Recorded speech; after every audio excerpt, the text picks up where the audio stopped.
Sometimes, the kindest thing you can do is to finish what you started. But that's not something we are usually taught. From a young age, we are told that mercy means letting go, that compassion means stepping away, that peace is found in silence, not in confrontation. So when someone says, "Finish the fight," it can feel harsh. It can even feel wrong. Especially when that voice comes from someone like Krishna, someone we associate with love, with dharma, with truth. But in that moment on the battlefield, Krishna doesn't tell Arjuna to walk away. He doesn't ask him to wait for peace to arrive on its own. He simply says, "They are already gone. All that's left is for you to act." And that's where it becomes difficult. Because the people Arjuna was asked to face weren't just enemies. They were people he loved. Drona was his teacher. Aisham, his grandfather. Karna, his friend and equal. These were not strangers. They were family.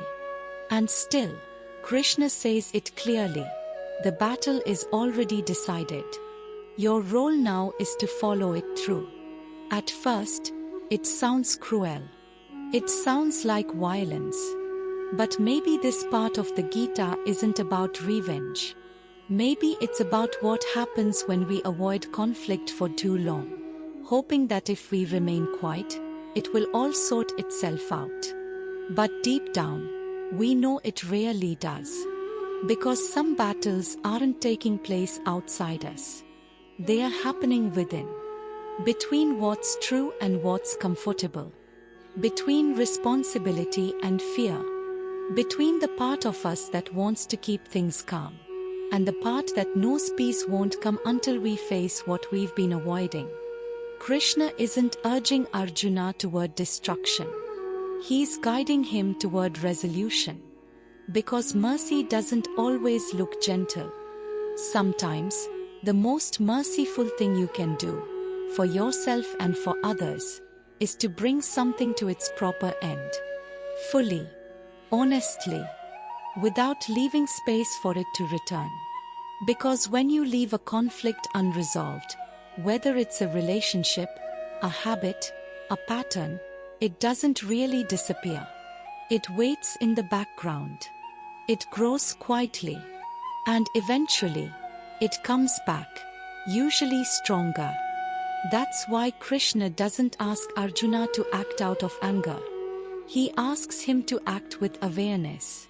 With the understanding that avoiding discomfort often creates more suffering later. That pretending something isn't broken doesn't make it whole. That there's a kind of kindness that requires courage. The courage to see things as they are. The courage to act when it's difficult. And the courage to end what needs to end, so something new can finally begin. Even then, it's natural to ask, how do I know when I'm doing the right thing? How do I know if it's courage or just frustration? This is where Krishna's deeper truth begins to shine through. He doesn't just say, "Fight." He says, "These warriors have already been slain by me." In other words, this isn't about personal pride. It's not about proving a point or seeking revenge. It's about aligning your actions with something bigger than you. Something rooted in dharma, in truth, in what's right. Krishna is not inviting Arjuna into violence. He's inviting him into clarity. He tells Arjuna, "Do not fear."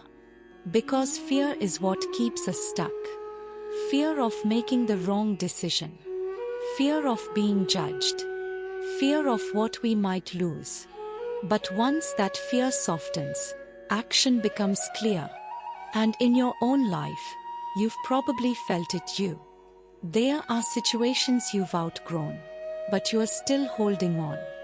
There are people who drain your energy, but you stay quiet to avoid conflict. There are truths you already know, but you pretend not to see them, hoping the consequences will wait. And slowly, that weight builds up. Not because of the battles, but because of the delay. Because unfinished battles don't disappear. They keep you in between, not free, not peaceful. Your attention stays divided between what's happening now and what you haven't yet faced. So when Krishna tells Arjuna to move forward, to act without fear, he's not being unkind. He's offering a release. Not just for Arjuna, but for everyone.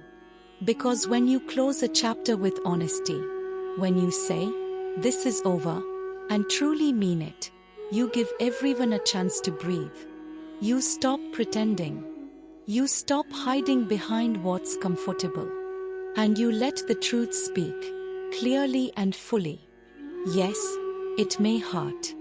But not as much as holding on to something that's already finished. That's why real compassion includes courage. Because without courage, compassion slowly turns into avoidance. And avoidance, no matter how gentle it looks, isn't kindness, it's delay.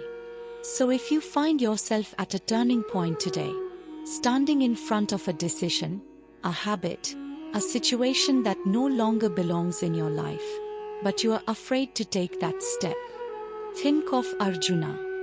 Think of the heaviness he felt. And then think of the stillness that came after he finally moved. You don't have to carry every burden forever. You don't have to stay in every war just because it's familiar. Some endings are necessary. And some endings are the beginning of your freedom.